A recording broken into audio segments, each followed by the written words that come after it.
Hello everyone and welcome to another video here on White Coats and Corgis. Today I'm going to be showing you a clip from the Premed Experience, which is a live virtual event that I put together for pre-meds to learn all about the admissions process, the MCAT, how to get their extracurriculars, and all things like that. I was so lucky to get 3 amazing medical school deans to volunteer to participate in the event.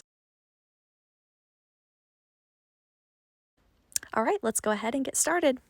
Hey everyone, and thanks so much for joining. My name's Dan, and I am a second-year internal medicine resident, and I'll be the moderator for this panel. We're joined by 3 incredible deans and admissions experts here, and I want to give everyone the chance to ask questions in that Q&A, and I'll be looking through that. But first, I was hoping that the deans could introduce themselves. We can go one by one and just quickly sort of say where you're from and what your role is. So if we can start with Dr. Osborne. You're Oh muted my there. God, I already failed my mute challenge for the morning. It's Saturday. Hello, I'm Megan Boysen Osborne. I am the Associate Dean for Students, so I oversee admissions, student affairs, and diversity, equity, and inclusion at University of California, Irvine. Awesome. Dr. Liotta. Hello, everyone. It's great to be here. And I'm Rob Liotta, and I'm the Associate Dean for Admissions and Recruitment at the Uniformed Services University, the Health Sciences, and we're actually on the Walter Reed Bethesda Medical Campus, the National Naval Medical Center, Bethesda. So, and I'm great to be here with you today. And Dr. Amiri.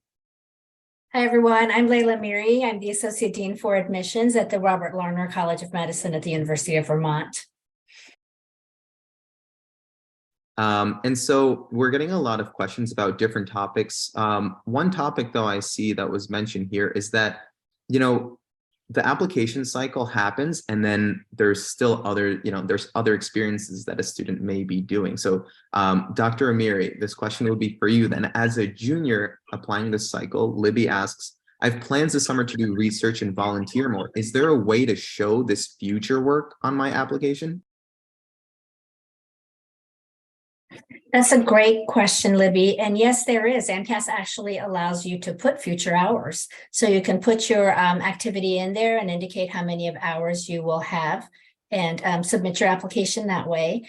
And then I also think it would be a really good idea for you to see which schools will accept updates from you, and if they will, just to have a follow-up. Because if you're giving us a promise of this work, you haven't really experienced it, so you can't tell us what you've seen, what you've done, and most importantly, what you've learned from it. So if you can provide us an update after 3 to 4 months of having been engaged in the experience, that'll be great. You just need to check with the institution. Some schools don't accept updates at all. Some do. Some will only accept them after you've interviewed.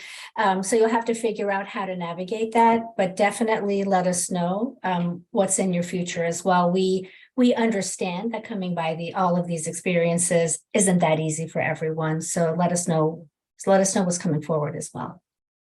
And if I could add to that, Dr. Dan, that was an awesome answer. I agree with everything. I'd also just like to add that sometimes this is why kind of a gap year benefits students. And I really recommend that students take 2 gap years. I'm sure that everybody has a different opinion, especially on this panel, even. I'm sure every single person probably has a different opinion on that. But my recommendation to students is always to have 2 gap years. So number 1, that first gap year is getting that experience that you can now put on your application and have a letter of recommendation from. I think it's really nice when you have a big activity to have a letter of recommendation from that.